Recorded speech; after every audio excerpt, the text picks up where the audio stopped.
오늘 주신 하나님 말씀 누가복음 1장 30절에서 38절 말씀입니다. 누가복음 1장 30절에서 38절 말씀 우리 한 목소리로 함께 읽겠습니다.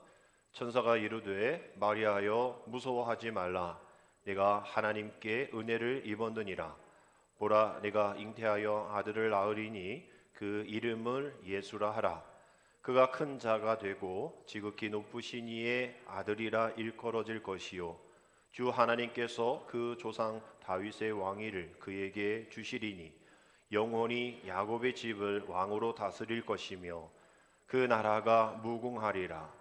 마리아가 천사에게 말하되 나는 남자를 알지 못하니 어찌 이 일이 있으리까? 천사가 대답하여 이르되 성령이 내게 임하시고 지극히 높으신 이의 능력이 너를 덮으시리니 이러므로 나실 바 거룩한 이는 하나님의 아들이라 일컬어지리라. 보라, 내 친족 엘리사벳도 늙어서 아들을 배었느니라. 본래 임신하지 못한다고 알려진 이가 이미 6달이 되었나니 대저 하나님의 모든 말씀은 능하지 못하심이 없느니라. 마리아가 이르되 주의 여종이오니 말씀대로 내게 이루어지이다. 아멘. 전사가 떠나니라. 아멘. 할렐루야. 오늘 예수 그리스도의 탄생을 4주 동안 우리 기다리는 대림절의 첫 주일입니다. 우리 대림절은 우리 교회력을 이제 시작하는 이미 몇 달이 한 달 정도 남았지만 우리가 교회력으로는 주님의 오심으로부터 시작이 되기 때문에 우리 교회력으로는 오늘부터 이제 1월 1일과 같은 그런 모습으로 나아가야 하는 그런 절기인 것이죠. 대림절을 이제 애드벤트라고 얘기를 합니다. 우리 감리교에서는 올해부터 우리 강림절, 대강절 이렇게 써왔던 대림절 세 개, 네 개 써왔던 것을 좀 하나로 통일해서 대림절로 통일한다라고 이렇게 얘기를 하더라고요. 다른 거 써도 의미는 다 통하는 일인데 우리 강림절은 우리 성령 강림이라는 그 절기가 있기 때문에 성령이 강림하신다 그랬는데 그냥 강림절하면 누가 강림하겠다는 거예요. 그러니까 잘 애매해서 대림절로 이게 우리가 통일을 합니다. 근데 이 천주교에서 대림절을 쓰거든요. 근데 천주교가 쓰는 거 왜 쓰냐 이러는데 천주교에서 부활절도 쓰고 성탄절도 똑같이 쓰는데 이건 누가 쓰냐 마냐가 아니라 한자가 좀 우리에게 다가오는 느낌이 좀 달라서 우리가 강자를 쓰면 내려올 강자를 쓰거든요. 근데 이제 임자를 쓰면 우리와 함께 하신다. 우리가 한자는 아닌데 이제 우연찮게 임마누엘 그 임자는 그 한자 임이 아니에요. 뭐뭐 안에 함께함에 대한 그 임이 한자의 임자인데 이러한 이 강림과 임재의 부분에 있어서 오신 분 위에서 내려오셨지만 이제 목적이 우리와 함께 하시기 위함이잖아요. 그러니까 두 개 중에 그래도 좀 더 넓은 의미를 사용하는 이 임자를 쓰자. 그렇다고 다른 거 썼다고 해서 문제가 되는 건 아니지만 우리가 그런 부분으로 임을 써서 대림절 기다릴 때자 우리와 함께 할 임자. 그래서 대림절로 이제 통일해서 올해부터 감리교에서 쓰기로 했습니다.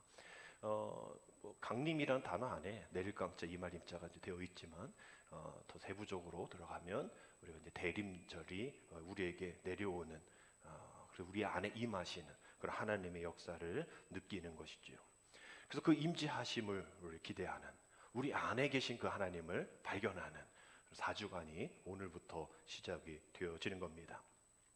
이제 4개의 초가 이제 앞으로 켜질 텐데 예언의 초다, 베들레헴의 초다, 천사의 초다, 목자의 초다, 이렇게 다 4개의 의미를 두는 부분도 있는데 우리가 하나씩 켜질 때마다 4개가 다 켜지면 이제 성탄절 오는 올해는 또 주일이 성탄절이기 때문에 4개가 켜질 때에 우리 성탄절을 맞이하게 될 겁니다. 그래서 4개의 초가 각자의 의미는 있겠지만 우리가 기다림에 대한 하나가 켜졌고 2개가 켜졌고 3개가 켜지고 4개가 켜지는 그래서 주님의 오심을 기다리는 그런 지혜로운 또 슬기로운 다섯 처녀와 같은 그 기다림의 절기로 우리가 나아가야 되겠죠. 우리 헨리 나운의 목사님 이렇게 얘기합니다. 그 대림절을 뭐라고 돼 있죠? 인내와 기다림을 배우는 계절이다. 우리 따라합시다. 인내와 기다림을 배우는 계절. 인내와 기다림을 배우는 계절이다. 결국 우리가 하나님의 아들 예수 그리스도께서 이 땅에 오셔서 우리에게 해주신, 또 우리에게 많은 말씀, 또 우리에게 구원의 역사를 보여주신 그 십자가를 기억하고, 두 번째는 이제 거기서 끝나고 뭐 부활하시고 끝난 것이 아니라 다시 오시겠다 우리에게 약속하셨잖아요. 그 약속의 말씀을 또 우리가 기다려야죠. 메시아를 기다렸듯이 이제 우리는 다시 오실 주님을 기다려야 되는, 그것이 우리에게 바라는 그러한 대림절의 모습인 것이죠. 우리 삶이 주님을 향해 한 걸음 한 걸음 나아가는 그런 모습 가운데에 우리가 뭐 당장 내일이 뭐 주님이 오실 그런 건 아닐 것 같은 우리 모습이지만, 매일매일의 삶이 주님의 오심을 기다리는 그런 삶으로 준비하는, 슬기로운 다섯 처녀, 또 지혜롭지 못한 다섯 처녀는 뭐 다 상황 설명이 되어 있죠. 그럴 수밖에 없는 상황들이 있을 거예요. 그러나 그 상황에서도 슬기로운 자는 늘 준비했고, 슬기롭지 못한 자들은 뭐 어떻게 되겠지 하면서 하루하루를, 또 그 시간을 잘 준비하고 기다리지 못했던 그런 모습들이 있는 겁니다.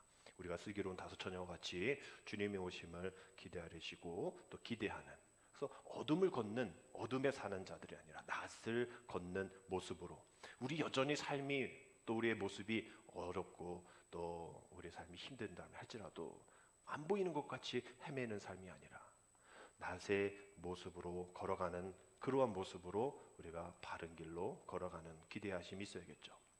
우리가 강림절기를 통하여서 우리는 이런 단어를 종종 보게 됩니다. 파루시아, 한번 따라합시다. 파루시아. 현존, 임재, 강림이라는 뜻을 가졌는데요. 이 단어는 원래 그 황제나 왕이 어느 곳을 가겠다 했을 때에 황제가 오신다라는 뜻을 갖고 있는 게 파루시아입니다. 그 파루시아, 이 단어가 중요한 이유는 뭐냐면, 그 당시 임금이 오시는구나, 황제가 오는구나라는 것을 이제 기독교인들이 주님이 오신다라는 것을 표현하는 데 있어서 가장 적합한 단어이기 때문에 파루시아라는 단어를 쓰는 거예요. 우리가 군대에서도 뭐 스타가 오면 말이죠, 하루 종일 뭐 몇 주부터 뭐 길 만들고 말이죠, 뭐 이렇게 다 정비한단 말이에요. 준비해야 되니까. 황제가 오는데 또 그냥 가만히 있을 지역 사람들이 없겠죠. 지도자들은 황제가 오시니까 우리 이런 거 잘 준비하고 이런 어려움들을 좀 얘기해보자. 그냥 오시는 것이 아니니까, 선물로 갖고 오시니까 우리 황제께 이렇게 잘 대접하고 또 우리에게 주시는 것 잘 받자, 뭐 이런 의미로 이 파루시아를 쓰듯이, 우리 믿음의 사람들도 파루시아, 황제, 주님이 우리 가운데 오시면 우리의 부족한 모습들이 채워질 것이고, 또 우리가 억울한 것도 주님 앞에 말씀드릴 수 있을 것이고, 또 그러면서 우리는 준비해야 될 그러한 준비의 모습들이 있기 때문에 이 파루시아라는 단어가 아주 중요한, 이 대림절기에 중요한 단어다라고 이야기할 수 있을 거예요.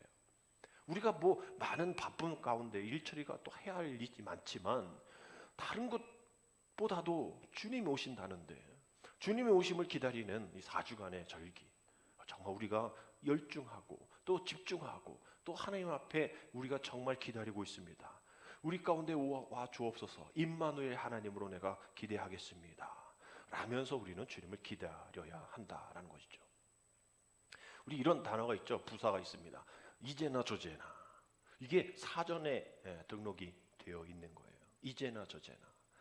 뭐라고 되어 있습니까? 언제인지 알 수 없을 때, 또는 어떤 일을 몹시 안타깝게 기다릴 때 쓰는 말이다 라고 되어 있어요. 어린아이가 대문 앞에 쪼그리고 앉아서 엄마가 이제나 올까 저제나 올까 기다리는 그런 모습이죠.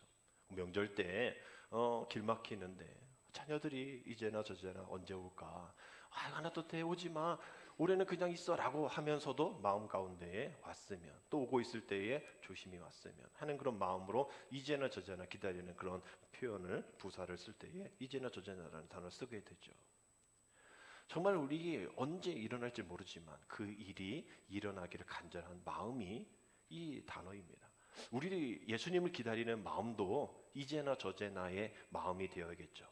언제 오신지는 모르죠. 천사도 모르고 하나님의 아들도 모른다 얘기하셨지만, 모르니까 뭐 안 오겠다 하시는 게 아니죠. 나 너 상관없어, 내가 너를 대충 볼 거야가 아니잖아요. 요한복음 14장 18절에 내가 너희를 고와 같이 버려두지 아니하고 너희에게로 오리라 라고 되어 있잖아요. 고와 같이 너희를 버려두지 아니하리라. 정말 우리를 그냥 내버려 두시는 분 아니시라는 거예요. 언제 오실지 말씀하시지 않으셨지만 그것이 책임 회피가 아니라 정말로 이제나 저제나 하는 마음으로 하늘만을 바라보고 사는 그리스도인들이 되어라 라는 그 주님의 말씀인 겁니다. 깨어있는 사람만이 준비할 수 있죠. 깨어있는 사람만이 연습하고 훈련할 수 있는 겁니다. 그래서 우리가 깨어서 연습하고 훈련하는 것 중요하죠. 믿음 생활 그렇게 하는 게 중요합니다. 그렇다고 우리가 일하는 거 다 제껴주고 교회 맨날 와서 교회 기도해라 아니잖아요. 우리의 일상이 예배가 되어지고 우리와 함께 하시는 하나님 우리가 기다리면서 우리 일상을 하게 되어지면 우리는 날마다 기도하면서 우리 일상을 보내게 되어지는 거예요. 24시간 주님을 바라보자. 유기성 목사님 산안교회 목자교회의 그 모습이 어떻게 가능하냐라고 묻을지 모르겠지만 그들은 가능하다 얘기해요. 한 24시간 동안 어떻게 내 일은, 내 가족은, 내 시간은 그 모든 것들이 주님과 함께하는, 주님과 함께하기 위한 일이다. 기다리면 생각하게 되어지기 때문인 것이죠. 그래서 웨슬리 목사님, 우리 감리교회를 창시한 웨슬리 목사님은 이것저것 안 돼요, 시간 없어요, 못해요 라고 얘기하는 우리들에게 이렇게 얘기하세요. 당신이 할 수 있는 모든 수단과 방법으로, 당신이 할 수 있는 모든 장소에서, 당신이 할 수 있는 모든 시간에, 당신이 할 수 있는 모든 사람에게, 당신이 할 수 있는 모든 선을 뭐 하십시오? 행하십시오. 이것도 안 돼요, 저것도 안 돼요, 이것도 못해요, 저것도 못해요 핑계 대지 말고 모든 수단, 방법, 장소, 시간, 사람, 할 수 있는 모든 선 행하십시오 라고 이야기하는 거예요. 기다림의 배경은, 또 기다림이라는 간절함은 바로 우리 몸에 새겨진 신앙의 DNA. 우리는 기다리는 사람이다라는 거죠. 신앙인, 그리스도인이 뭐야? 라고 물으면 나는 기다리는 사람입니다 라고 얘기를 해야 되는 거예요. 여러분들이 주변 사람이 교회 다니는 사람 뭐야? 기다리는 사람이 뭐야? 라고 얘기하면, 크리스찬이 뭐야? 라고 얘기하면 기다리는 사람이야 라고 얘기를 하세요. 뭘 기다려? 월급날 기다려? 아니, 우리는 주님을 기다리는 거예요. 아주 임박한 종말은 아닐지 몰라도 우리가 정말 그런 급격하고 아주 이런 종말론적인 그런 사람 다 때려치고 교회만 오고 재산 다 팔고 교회만 오고 이게 아니라 우리는 매일매일 주님의 오심을 기다리는 그 기다림의 사람들, 기다림의 신앙 DNA를 갖고 있는 사람들, 기다림의 사람이다라고 여러분들 정의해야만 될 겁니다. 그래서 그 대림절의 이 기다림의 기간, 우리는 이제 성탄의 주님을 우리가 기다리면서 말씀을 하나하나 볼 때에 이제 그 기간이 9개월로 오는 거죠. 예수님의 오심의 탄생의 준비 기간이니까요. 또 그 장소는 나사렛입니다. 그 나사렛에 또 마리아의 또 그 연약함에 시작되었던 그 기다림. 그 기다림이 이제 우리 4주간의 우리의 기다림이 되어지고, 우리 광고 말씀드린 대로 이제 성탄절 우리가 세례도 하고 또 주일이기도 하고 또 우리만 즐겁고 기쁜 그런 모습으로 나아가는 것이 아니라 온 만백성이 정말 주님의 오심이 기뻐할 수 있는 메리 크리스마스나 메리 즐거운 크리스 주님의 마스 예배잖아요. 주님의 오심을 예배드리는 것이 온 세상이 기뻐할 수 있는, 그저 아무 의미 없이 메리 크리스마스 이게 뭔 뜻인지를 좀 세상 사람들이 알아야 할 텐데 그저 하나의 그 명사가 되어버린 12월 25일 휴일날, 또 얘네들은 또 싫어하겠죠. 일요일날로 말하는 일요일에 쉬니까 그냥 하루 쉬는 날인데 말이지. 이렇게 얘기할지 모르겠지만 메리 즐거운, 크리스 주님 마스 예배, 우리 예배드리는 날이에요. 주님의 오심이 우리의 기쁨이 되어지고 만백성을 위한 큰 기쁨의 좋은 소식이 있는 날, 우리 그날 우리가 초청하고 또 우리가 그 기다림으로 우리가 전도하고 말이죠. 이런 일들이 우리에게 있어야 합니다. 4주 동안 그러한 기다림 속에 전도하실 분들을 여러분들 기도하시고 또 그들이 주님 앞에 언제 올지 모르겠지만 그것을 기다리는 그런 기다림의 그런 시간들이 되기를 원합니다. 말씀드린 대로 예수님이 이제 나사렛에서 태어나실 때에 그 나사렛이 우리는 뭐 성지순례 다녀보지 못해서 이게 뭐 어디 있는지 또 뭐 어떤 크기인지 잘 몰라요. 근데 우리가 뭐 사북고안 이러면 우리가 몇천 명 뭐 이렇게 있는 인구수로 또 크기로 우리 다녀봤기 때문에 알잖아요. 근데 이 나사렛이라는 동네는 뭐 사북고안 이런 곳에도 끼지 못할 정도로, 뭐 우리는 4,500명이라도 있지만 뭐 그와 합치면 뭐 10,000명 될까요? 그런 10,000명 정도의 이런 동네도 작다라고 얘기하는데, 나사렛은 이건 뭐 한 100명, 한 400명 당시 그 숫자밖에 되지 않는 그런 동네였단 말이에요. 그 뭐 탈무드에도 기록되어진 여러 나라 여러 동네가 뭐 64개의 동네 명단이 있는데 뭐 거기에도 들지 못하는 너무나 작은 그런 동네가 나사렛인 거예요. 그래서 나다나엘도 나사렛에서 뭔 선한 것이 일어날 수 있어 막 이렇게 얘기할 수밖에 없는 그런 상황인 것이죠. 그런 동네 규모인 겁니다. 그러나 그래도 그곳에 사람이 100명에서 400명까지 있을 수 있었던 것은 그 안에 샘물이 있기 때문인 거죠. 그러니 유지할 수 있는 겁니다, 동네가. 마리아도 분명 그러한 곳에서 살았겠죠. 예수님도 그런 곳에서 30년 사셨을 겁니다. 수가성 우물가의 여인 뭐 얘기하실 때에도 자기 동네에 있었던 그런 일들에 대한 이야기 전해 주셨을 거예요. 결국은 결과적으로 그 하나님께서 그 자그마한 동네에 왜 예수님을 그곳에서 시작하게 하셨을까? 그리고 나사렛부터 우리가 시작을 해보면 작은 동네라는 거죠. 궁궐 같은 큰 또 엄청난 이런 곳이 아닌 그 조그만 그런 동네. 이 나사렛이라는 그 이름이 줄기 또 이러한 연결되어짐에 대한 이야기를 하고 있거든요. 그러니까 결국은 그 안에서 이세의 뿌리가 또 그로 해서 메시아가, 그래서 예수님이 오심에 대한 이야기가 그 나사렛에서 시작되어지고, 나사렛에서 있는 그 조그만 동네이지만, 작은 동네이지만, 낮고 천한 곳이지만, 겸손한 곳이지만 그곳에 생수가 흘러 넘친다라는 그 주님의 생수, 주님은 우리에게 주시는 생명 생수이기 때문에 그러한 의미를 하나님께서 계획하신 거죠. 그 플랜을 통해서 메시아의 오심을 이야기하시고 희망의 약속을 우리에게 주시는 겁니다. 그래서 그러한 모습을 통해서 우리가 마리아를 우리가 살펴볼 때에, 마리아가 그 당시 나이가 한 13살 정도 됐을 것이다 라고 얘기를 들었던 걸로 기억하는데요. 우리가 뭐 중학생 1학년 정도의 13살 중학교의 사람으로 생각하면 안 되는 것이, 평균 연령이 지금 많이 늘어났잖아요.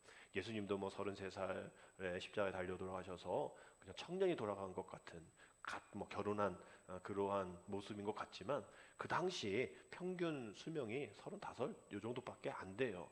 그러니까 예수님도 중년에 어른이 된 거고 13살이지만 그 당시 뭐 결혼할 수 있는, 우리 옛날에도 13살 결혼하신 분도 계시잖아요.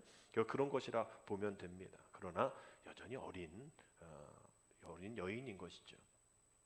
그 어린 여인에게 또 뭐 400명도 되지 않는 조그만, 뭐 그래서 뭐 제대로 갖춰져 있지 않는 그런 곳에 또 뭐 제대로 집도 있었을까요? 아마 그 당시만 동굴 속에서 살아셨는데, 예수님도 뭐 목수이셔서 뭐 집은 또 지셨을지 모르겠지만 그 당시 이 마리아의 가족도 그러한 조그만 동네이기에 그냥 뭐 동굴에서 살할 수도 있었을 거예요. 우리가 뭐 왜 집이 이 모양이야, 또 뭐 화장실은 왜 이것밖에 없어, 뭐 한남동에 뭐 140, 뭐 130 몇 억 현금으로 주는 30세가 있는데 나는 왜 이 모양이야 이렇게 할 필요가 없는 게, 우리 주님은 그렇게 사셨던 거예요. 그 당시 뭐 일반적인 거죠. 주님도 그렇게 사셨는데 그 어디나 하나님 나라지. 우리가 이렇게 생각하면 되어지는 거죠. 아주 낮은 곳에서, 많은 이들이 없는 곳에서 또 여인을 통해서 메시아가 탄생되어진 일들이 시작되어질 때에, 우리 오늘 말씀 읽지 않았지만 28절에 그에게 들어가 이르되, 가브리엘이 이제 마리아에게 수태고지라고 그러죠. 그 예수의 탄생을 이야기하는 장면이 나옵니다. 그에게 들어가 이르되 은혜를 받은 자여 평안할지어다. 주께서 너와 함께 하시도다 하신 이런 말씀이 시작이 됩니다. 두렵고 떨리는 그러한 마리아에게 주님이 하나님 천사가 말씀하시는 것은 은혜입니다. 또 평안이에요. 은혜를 받은 자여 평안할지어다. 우리도 작은 동네죠. 우리도 부족한 우리 교회입니다. 오늘 예배드리는 저와 여러분들에게 천사와 같은 하나님의 말씀이 우리에게 선포되질 때 이렇게 되겠죠. 은혜 받은 충만한 교회 성도들이여 평안할지어다. 주께서 충만한 교회 성도들과 함께 하시도다. 아멘. 이것이 우리의 인사일 겁니다. 천사가 마리아에게, 두려워하는 마리아에게 주는 인사와 같이 우리 주님께서 우리에게 은혜를 주시고 평안을 주시고 그로 인해서 우리가 충만한 하나님의 은혜를 누리는 성도가 되어져야 한다라는 것이죠. 결국 왜 예수님이 마리아를 선택하셨을까? 그게 중요한 게 아니에요. 마리아 아니어도 다른 사람, 뭐 바울이 아니어도 다른 사람, 다윗이 아니어도 아브라함 아니어도 다른 사람을 선택하셨을 거예요. 그런데 왜 선택하셨는지에 대한 그 이야기는 그 사람의 됨됨이에 되어 있는 겁니다. 또 하나님이 하시겠다 하시는 그런 방식에 따라 있는 거예요. 다윗은 하나님의 마음에 합한 자다라고 표현했고, 요한은 예수님께 사랑받던 제자다라고 얘기하는 거예요. 사랑받는 요한 아니었어도 사랑받던 어떤 제자가 되었을 것이고, 마음이 합한 다윗이 아니었다면 마음이 합한 다른 사람이 되었을 거예요. 마리아가 될 수 있었던 이유는 바로 은혜가 충만한 사람으로 여김을 받았기 때문입니다. 그래서 하나님께서는 은혜가 충만한 사람을 통하여서 하나님의 위대하신 사역을 시작할 때에 우리가 기도의 제목이 하나 생겼죠. 하나님, 저가 은혜의 사람이 되게 하여 주옵소서. 하나님, 제 남편이 은혜의 사람이 되게 하여 주옵소서. 하나님, 우리 충만한 교회 모든 사람들이 뭔가가 충만해야 된다면 은혜가 충만하게 하여 주옵소서. 아멘. 이런 은혜가 충만한 마리아에게 하나님의 크신 역사가 시작되었듯이 하나님의 은혜로 살고, 오늘 우리가 함께 찬양했죠. 은혜 아니면 내가 살아갈 수 없는 은혜, 오직 은혜. 우리가 오늘 송경민 그 분의 찬양, 우리가 다니엘 기도회 때도 봤던 그 은혜로 살아가는, 그 은혜로 구원받는, 필요할 때마다 은혜를 구하며 주시는 하나님의 은혜, 그 은혜를 충만하게 받는 우리가 되어야겠다라는 기도의 제목이 하나 생기게 됩니다. 그래서 거부할 수 없었던 그 충만한 은혜가 마리아에게 임하여서 그 가브리엘 천사가 그 아들이 낳을 건데 그 이름을 예수라 하라라고 31절에 이야기하죠. 보라, 내가 잉태하여 아들을 낳으리니. 뭐 여기서부터 우리는 그냥 아는 얘기니까 그냥 쭉 그 다음 얘기라고 날지 모르겠지만, 아니 지금 임신을 하지 않아 남자를 알지 못하는 마리아가 결혼에 대한 얘기 생각도 하지 않는 그런 마리아가 보라, 네가 잉태하여 아들을 낳을 것이다라는 이 충격적인 얘기, 그러면서 또 이름까지도 정해주는 그런 모습 속에서 두려울 수밖에 없겠죠. 그 당시 예수라는 이름이 평범한 이름, 여호수아에서 시작되어진 예수장, 여호수아가 뭔가 이렇게 물리치는 장군의 의미인데, 예수는 거기서 파생되어서 어떤 그것도 총 없었죠. 칼로 모든 걸 누군가 죽이고 내가 승리하는 것이 아니라 아주 낮은 칼이 아닌 십자가, 힘이 아닌 그 부활의 능력으로 온 인류를 구원할 그런 사람이 될 것이다 라고 얘기를 하는 이야기를 듣죠. 그래서 32절 33절 말씀 보면, 그가 큰 자가 되고 지극히 높으신 이의 아들이라 일컬어질 것이요 주 하나님께서 그 조상 다윗의 왕위를 그에게 주시리니 영원히 야곱의 집을 왕으로 다스릴 것이며 그 나라가 무궁하리라. 가브리엘 천사가 아주 자세하게 잘 설명을 하고 있는 거예요. 그냥 아들 낳을 거야, 이름 예수라 줘, 끝이 아니라 그 아들이 어떠한 아들이 되려, 어떠한 그런 상황 속에서 시작되어질 거고 되어진 일인지에 대한 이야기를 하고 있는 거예요. 그 이후에 뭐 쭉 이어지는 말씀을 뭐 생물학적으로 이게 맞네 안 맞네 뭐 토론하면 과학적으로는 설명이 안 되죠. 그저 어머니의 DNA만 받는 건 복제품밖에 되지 않지 않습니까? 뭐 그것을 위해서 내가 교회는 뭐 믿을 수 없어 라면서 안 믿는 사람은 어쩔 수 없는 거예요. 과학적으로만 설명하려니. 근데 세상의 모든 이치를 과학적으로 다 설명이 됩니까? 과학자들도 설명 못하는 것들이 많은데 과학이 제일 위에 있으니 이해가 안 되는 게 당연한 거죠.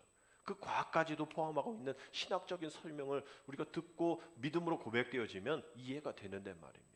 아니 요즘에 뭐 DNA 다 해가지고 인공수정도 하고 말이죠. 복제 송아지도 만들고 그거에 대해서는 다 인정하면서 사람도 그렇게 할 수 있는데, 사람을 만드신 하나님께서 DNA에 대한 부분을 동정녀 마리아에 대한 그 부분을 못 하실까? 우리 오늘 창세기 새벽에 말씀을 보고 있는데, 하나님이 말씀하시면 이루어지는 일들이 이루어지고 있는 것을 우리가 새벽에 보고 있잖아요. 하나님이 말씀하시면 분명 이루어지는데, 하나님이 하시겠다 하시는데 나는 안 난 자를 알지 못해요. 나는 뭐 아무것도 없어요 라고 얘기했을 때 그 뭐 과학적으로 맞지 않아 라고 얘기해서는 안 된다는 거죠. 결국은 우리가 그 천사의 말 또 마리아의 말을 들으면 이해가 될 수밖에 없는 일들이 생기게 되어지는 겁니다. 우리가 뭐 과학적인에만에 얘기할 필요가 없는 거예요. 35절 말씀 보면 그렇게 두렵고 떨고 이해 안 되는 마리아에게 얘기하시죠. 천사가 대답하여 이르되 무엇이? 성령이 내게 임하시고, 그 다음에 중요해요. 지극히 높으신 이의 능력이 너를 어떻게 덮으리니, 너를 덮으시리니 이러므로 나실 바 거룩하신 이 하나님의 아들이라 일컬어질 거라. 그 마음 알죠? 말도 안 돼 라는 마음을 마리아 가졌을 거예요. 근데 그것이 누구의 능력? 성령의 능력으로 임하게 된다라는 것이죠. 그러면서 내가 어떻게 이해하려고 하는 것이 아니라 그 이해 못하는 건 그냥 갖고 있으라는 거예요. 왜? 이해할 수가 없으니. 근데 방법이 하나 있는데 지극히 높으신 이의 능력이 너를 덮으면 되어지는 거예요. 할렐루야. 오늘 기도의 제목 두 번째 하나 나왔습니다. 또 나왔어요. 하나님, 이해되지 않는 일들이 많아요. 왜 저 사람 저럴까요? 왜 하나님 말씀은 이럴까요? 왜 내 삶은 이럴까요? 아니, 그걸 어떻게 다 이해하겠어요? 우리가 모든 삶을 살아오신 과정 속에서 우리가 다 이해하면서 오셨어요? 아니잖아요. 그 오해가 또 해결되어지기도 하고, 우리 금요일에 말씀드렸죠. 물음표가 느낌표가 되어서 해결받기도 하고 말이죠.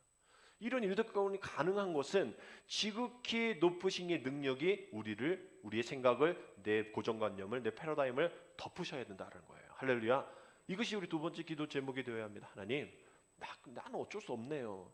그러나 지극히 높으신 하나님의 능력이, 성령이 우리에게 임하셔서, 임재하셔서 내 모든 이 잘못된 생각, 또 불안한 생각, 잘 알지 못하는 생각, 그래서 이렇게 저렇게 얘기하고 불만 말하고 그런 이해하지 못한다고 퉁명거렸던 내 모든 것들을 지극히 높으신 이 능력으로 나를 덮어주옵소서. 이 말씀이 91편 시편 91편 4절에도 나옵니다. 우리 같이 읽겠습니다. 저가 너를 그 깃으로 덮으시리니 내가 그 날개 아래 피하리로다. 그의 진실함은 방패와 손방패가 되나니 라고 되어 있어요. 우리 예수 그리스도의 옷 입고 라는 표현 쓰잖아요. 내 옷은 거추장스럽고 볼품 없고 말이죠. 냄새 나지만 그리스도의 옷을 입으면 내 것은 그대로 아직 남아있지만, 또 벗어 제끼들 할지라도 육신의 냄새가 여전히 남아있지만 그리스도의 옷으로 덮여주신 것을 우리는 우리 주님의 은혜가 우리를 칭의라는, 로마서의 말씀이 대표적인 게 칭의죠. 우리는 의롭지 않아요. 우리는 범죄자예요.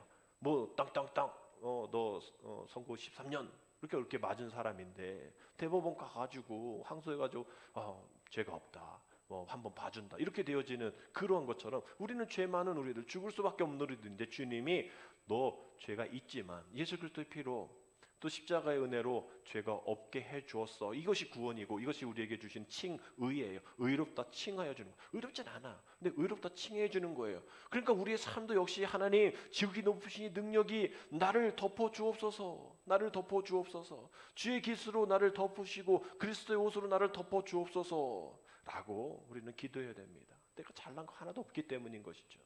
우리는 계속 주님 앞에 기도하고 나아가야 되는 거예요. 말씀이 육신이 되어 우리 가운데 오신 주님을 위해서 말씀으로 우리의 모든 부분들을 감싸 안고 덮으셔야 된다라는 거예요. 그런 말씀 가운데에 아까 말씀드린 것처럼 이거 뭐 과학적으로 안 되고 어쩌고 뭐 얘기할 때, 아니 우리 얘기가 아니라 마리아 얘기를 들어봐야 되지 않을까요? 그죠? 마리아 얘기를 들어봐야죠. 마리아가 38절 이렇게 얘기합니다. 같이 있습니다. 마리아가 이르되 주의 여종이오니 말씀대로 내게 이루어지이다 하매 천사가 떠나가니라. 아니 당사자가 뭐라 하는지를 얘기를 들어보면 우리가 이래라 저래라 뭐 얘기할 필요가 없는 거예요. 마리아가 이르되 주의 여종이오니 말씀대로 내게 이루어지이다. 아니 이게 알겠어요. 그냥 한번 해보죠. 이게 아니잖아요. 뭐 지금도 혼전 임신에 대해서 이거 부정적인 시각을 갖고 있잖아요. 그러한 두 사람이 양가 부모 때 가면 아이고 잘했어, 아이고 잘했어 이런 집이 어디 있겠어요. 자식이 귀한지 이러면 대를 이어서 했다 할 수도 있겠지만, 요즘 MBN인가 고딩 엄빠 이거 고등학생이 임신해가지고 말이죠. 학교 다니면서 애 키우고 휴학하고 애 키우고 나이 차이 나는 남편 있고 어떤 분은 교회 선생님이시더라고요. 또 10살 차이 나는데 그럼 뭐 부모가 뭐 잘했다 잘했다 하는 부모가 어디 있겠어요. 그런 우여곡절을 이렇게 표현하는 것이 이제 예능 프로에 나오는데 지금도 그렇잖아요. 그 당시 그저 뭐 말씀대로 내게 이루어지이다 이게 그냥 무덤덤하게 받아들이는 게 아니라는 거예요. 그 당시 율법으로는 돌에 맞아 죽을 수도 있어요. 어떻게 숨길 수도 있어도 이게 드러나면 결혼도 파산될 수도 있고요. 미혼모로 살아가야 될 일들도 있는데 가브리엘 천사의 말을 듣고 또 성령의 능력으로 또 그 능력이 나를 덮으셔서 내가 이렇게 고백합니다라는 거예요. 쉬운 말 아닙니다. 그러면서 앞에 얘기하죠. 주의 모으니 여종이오니. 나는 할 수 없지만 우리 주님의 고백과 비슷한 것 같아요. 나는 할 수 없지만 하나님의 뜻대로 하게 하여 주옵소서라는 그런 주님의 고백이 어머니의 고백과 같은, 아마 어머니가 이런 고백을 늘 하지 않았을까. 그래서 주님도 그러한 고백으로 십자가에서 우리 잘 모르는 그런 이들에게 주님 저는 잘 모르고 있습니다. 또 겟세마네 동산 기도하실 때도 주님의 뜻대로 하여 주옵소서. 그러한 모습으로 나가지 않았을까. 그 작은 13살의 여인의 몸에서 시작되어지는 그 하나님의 성령의 능력이 그 모든 것을 덮음으로 인하여서 그때부터 시작되어지는 하나님의 은혜가 나가게 되어지는 것을 보게 됩니다. 우리에게 세 번째 기도 제목인 거죠. 주의 여종 여기 있습니다. 주님의 말씀대로 이루어지게 하여 주옵소서. 이보다 더 큰 순종의 고백이 있을까요? 때로는 말도 안 되는 것 같고 이건 뭐 내가 생각해도 아닌 것 같아도 주님이 우리에게 말씀하시면 내가 나아갑니다. 주의 여종이 오니 또 주의 남종이 오니 주의 종이 오니 주님이 말씀하신 대로 내가 이루어지도록 내가 기다리겠습니다. 애쓰겠습니다. 우리가 기도의 제목이 되어져야 합니다. 우리 그 찬양 있죠. 주님 내가 여기 있사오니 나를 써 주소서. 가진 것 모든 것 주께 드리오니 주 받으옵소서.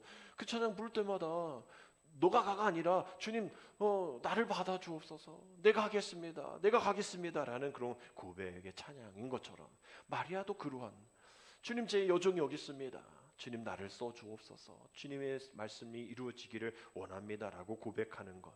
그렇게 될 수 있었던 것. 오늘의 설교 제목처럼 기다리는 사람에게 준비되어져야 할 첫 번째 것이 바로 확신이기 때문인 거죠. 확신이 없으면 그 일들을 할 수 없습니다. 성령의 능력을 또 하나님의 기름 부으심을 믿었고 확신했기 때문에 그 두려움 가운데 마리아는 기다릴 수 있었던 거예요.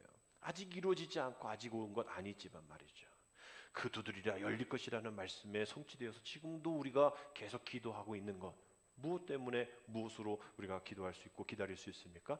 이루어진다라는 확신 때문에 우리가 기다리고 또 기도하고 기대하는 것이죠. 옛 시대의 율법과 의무라는 것이 이제 끝나고 이제 새 시대가 와서 주님이 오시고 주님이 충만한 은혜가 있을 때에 우리가 다른 걸 요청하지 않으십니다. 이전에는 율법 이렇게 해라, 이거 지키지 않으면 죽는다, 이것이 요청되었지만 지금 이 성령 시대 우리에게 요청되어지는 것은 마리아가 가지고 있었던 그 확신, 지금 우리에게도 임하실 줄 믿습니다라는 그런 확신, 그 확신이 마리아에게, 그 확신이 세례 요한에게, 그 확신이 그 제자들에게 이루어졌던 것처럼 주님의 오심을 예비했던 그 세례 요한의 기다림, 또 주님이 다시 오시겠다 말씀하신 것을 본 그러한 사람들에게 임하였던 그 기다림, 동일하게 우리에게 기다리라 약속하시고 우리에게 말씀하실 때에 우리가 확신 없으면 그 주님을 기다리지 못한다라는 거예요. 시인 황지우라는 분이 너를 기다리는 동안이라는 이 시의 마지막 구절이 이렇게 되어 있습니다. 너를 기다리는 동안 나는 너에게 가고 있다.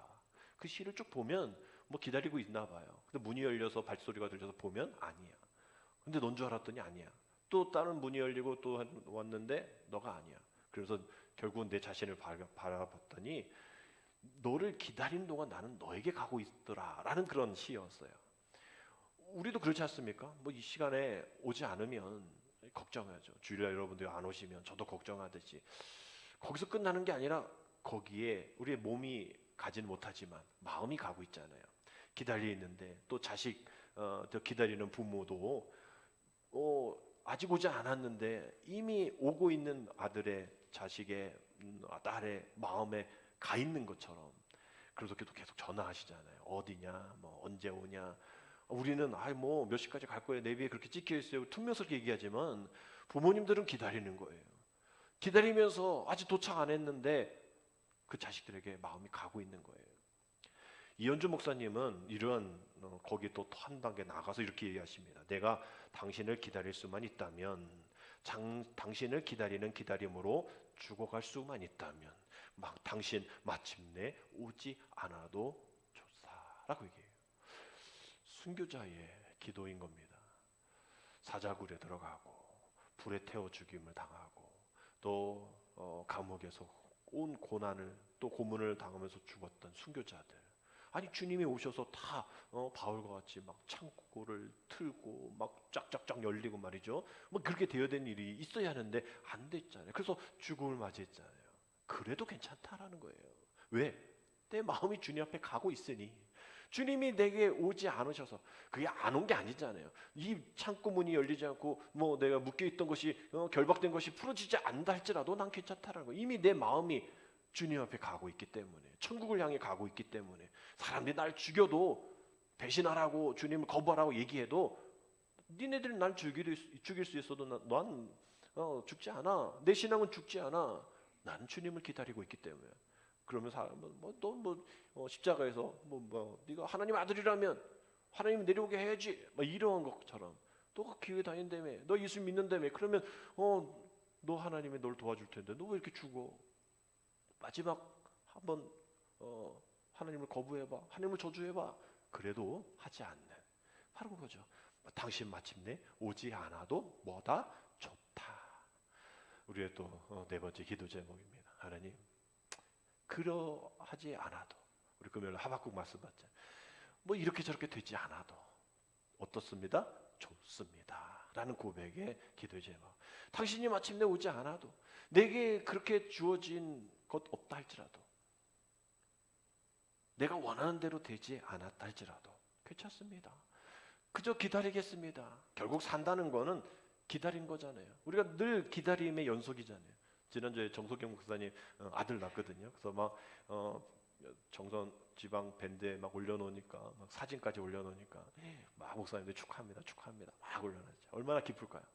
기다렸더니 또 한 번 또 아픔이 있었잖아요. 또 기다렸더니 하나님이 주신 귀한 아들. 기다리려면 생명이 생기죠. 기다리면 그 생명이 자랍니다. 기다리면 그 생명이 성숙해 갈 거예요. 우리의 모든 삶이 그래요. 기다렸더니 뭔가 이루어졌지, 이렇게 저렇게 내가 기다리지 않았는데 됐다.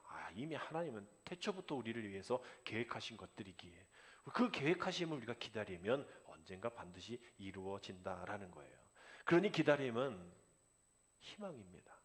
기다림이 힘들고 어렵고 언제 올까, 이게 우리 상황이 기다린다고 해도 되지 않으니까 말이죠. 그 소망을 둘 수 없지만 우리 믿음의 사람들은 기다림이 희망이다. 기다림은 희망이다. 난 기독교인, 무엇으로 정의할 수 있을까? 기다리는 사람이다. 그러면 나는 어떻게 되냐? 희망적인 사람이 되어야 된다는 거예요. 말도 세상 사람들과 달라야 되는 거예요. 희망적이어야 된다. 그렇다고 무조건 희망이 아니라 정말 그 비전을 이야기하고 비전을 제시하고 남들이 다 안 된다고 했을 때 이건 할 수 있어. 이건 할 수 있어 라고 얘기하는 그러한 희망적인 기다림의 사람이 우리의 크리스찬이 되어져야 한다는 거죠. 그래서 우리는 아멘, 주 예수여 어서 오시옵소서.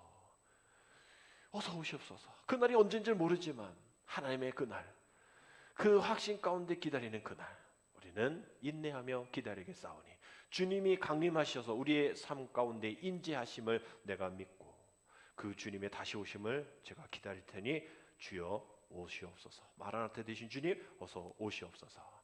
오늘부터 시작되어지는 그 기다림의 절기를 여러분 무엇을 위해 기다하실지, 어떻게 기다리실지를 여러분 고민하시고, 정말 우리에게 은혜로 또 우리를 덮으시는 하나님의 역사가 우리의 삶을 가득 채워줄 줄 믿고, 새롭게 시작되어지는 12월도 또 새롭게 시작되어지는 교회력의 첫날도 주님 앞에 간절한 기다림으로 세상과 다른 그러한 기다림으로, 세상과 다른 목적을 기다림으로 우리가 나아갈 때에 마리아에게 부족한 조그만 나사렛 동네에 정말 다윗의 이새의 뿌리가, 줄기가 시작되어 메시아가, 주님이 또 우리가 믿는 그 성령의 능력이 우리까지 이어온 것처럼 지금 우리의 부족한 기다림이지만 그것이 확신 속에 우리 가문이 다시 한번 하나님의 역사가 되어지고 우리 충만한 교회가 다시 한번 이 지역사회의 귀한 역할을 감당할 수 있는 그러한 조그마지만 부족하지만 수백 명 또 수억 수십억 있는 우리의 모습들은 아니라 할지라도 주님은 낮고 천한 곳에서 시작되어지는 그 놀라운 역사를 통해서 큰 이 역사를 이루시는 그 하나님을 믿고 확신하면서 기다리며 나아가면 그 기다림 가운데 하나님의 귀하고 위대하시는 일들을 우리에게 맡겨 주실 줄 믿습니다. 말씀드린 기도의 제목들을 여러분 기억하셔서 주님, 제가 주님의 임재하심 속에서 우리와 함께 하시는 임마누엘 하나님을 기대하겠습니다. 기다리겠습니다. 기도하겠습니다. 주님 어서 오시옵소서. 우리에게 오셔서 우리의 부족한 모습들을 다시 한번 채워주시고 우리가 해야 할 일들을 알려주시고 가르쳐주시고 말씀으로 우리를 다시 한번 질서 있게 하나님 만들어 주옵소서. 오늘도 기도하며 간절히 기다리는 저와 되시기를 주님의 이름으로 축복합니다. 기도드립니다. 하나님, 마리아가 확신 속에 기다렸던 것처럼 우리도 하나님 앞에 은혜를 우리의 덮음으로 확신으로 기다림으로 주님 제가 여기 있습니다. 주님의 뜻을 주님의 말씀대로 이루어지게 하여 주옵소서라고 차원하며 마음으로 고백하며 나아간 우리 되게 하여 주옵소서. 그리하여 항상 겸손한 마음으로 은혜로 모든 이들에게 기다림을 온전한 진정한 기다림 무엇인지를 알려주고 무엇을 기다리는지를 분명하게 선포할 수 있는 우리가 되어져서 주님의 다시 오실 그 주님을 낮아져 섬김으로 기다리는 우리 믿음의 사람 충만한 모든 성도되게 주여 인도하여 주옵소서. 예수님의 이름으로 감사하며 기도드립니다. 아멘.